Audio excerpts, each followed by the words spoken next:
गांव की तंग गलियों में, जहां धूप भी मुश्किल से पहुंच पाती थी, एक कच्ची झोंपड़ी में जैनब अपनी 12 साल की बेटी आयशा के साथ रहती थी। पति की मौत के बाद जैनब के लिए जिंदगी काटना बहुत मुश्किल हो गया था।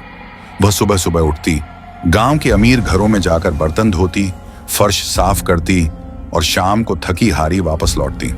उसकी जिंदगी की इकलौती खुशी उसकी बेटी आयशा थी, जो हर शाम दरवाजे पर खड़ी अपनी मां का इंतजार करती। जैनब की सबसे बड़ी ख्वाहिश थी कि उसकी बेटी कुरान शरीफ पढ़े। वह खुद अनपढ़ थी, लेकिन चाहती थी कि उसकी बेटी दीन की रोशनी से रोशन हो। गांव की मस्जिद में मौलवी करीम नाम का एक शख्स बच्चों को कुरान पढ़ाता था। जैनब ने अपनी बेटी को वहां दाखिल करवा दिया। पहले कुछ दिन सब ठीक चला। आयशा खुशी खुशी मस्जिद जाती और मुस्कुराकर लौटती, लेकिन फिर जैनब ने महसूस किया कि उसकी बेटी के बर्ताव में कुछ अजीब सा बदलाव आ रहा है। वह अब पहले की तरह बातें नहीं करती, रात को नींद में चीखती और सुबह मस्जिद जाने से कतराने लगी। एक सुबह जब जैनब ने उसे मस्जिद जाने के लिए जगाया तो आयशा अचानक रो पड़ी और बोली, अम्मी, मैं वहां नहीं जाना चाहती। जैनब ने गुस्से में कहा, क्यों, क्या हुआ? तुम्हें तो हाफिजा बनना है। आयशा के होंठ कांप रहे थे। वो मुझे छूते हैं अम्मी, कुरान पढ़ाने के बहाने। जैनब का चेहरा गुस्से से लाल हो गया। ये क्या बकवास कर रही हो? मौलवी साहब बहुत नेक आदमी हैं। तुम सिर्फ कुरान से बचना चाहती हो। उस दिन जैनब ने आयशा का हाथ जोर से पकड़ा और जबरदस्ती उसे मस्जिद ले गई। रास्ते भर आयशा रोती रही, लेकिन जैनब ने एक ना सुनी। मस्जिद पहुंचकर जैनब ने मौलवी से कहा, मौलवी साहब, मेरी बेटी कुरान पढ़ने से मना कर रही है, कृपया इसे समझाइए। मौलवी ने आयशा को अजीब नजरों से देखा। उसकी आंखों में एक डरावनी सी चमक थी। फिक्र मत कीजिए बीबी, मैं इसे समझा दूंगा। आयशा का पूरा शरीर कांप रहा था। वह मां के पीछे छुपना चाहती थी, लेकिन जैनब ने उसका हाथ मौलवी को सौंप दिया और चली गई।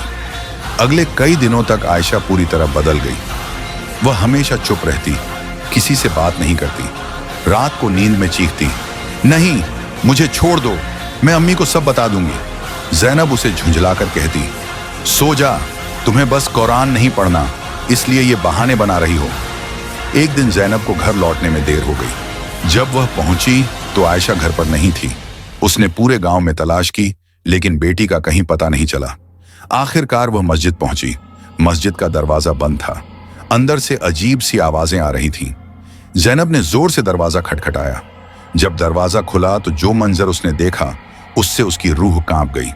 आयशा मस्जिद के एक कोने में खून से लथपथ पड़ी थी। उसके कपड़े फटे हुए थे, शरीर पर नीले निशान थे। वह बिल्कुल चुप थी, आंखें खुली थीं, लेकिन उनमें कोई रोशनी नहीं थी। जैनब चीखती हुई उसके पास गई, मेरी बच्ची, तुझे क्या हुआ? बोल तो सही। आयशा ने होंठ हिलाए, लेकिन आवाज नहीं निकली। उसने बस एक शब्द कहा, मौलवी, और उसका सिर एक तरफ लुढ़क गया। वह मर चुकी थी। जैनब का दुख गुस्से में बदल गया।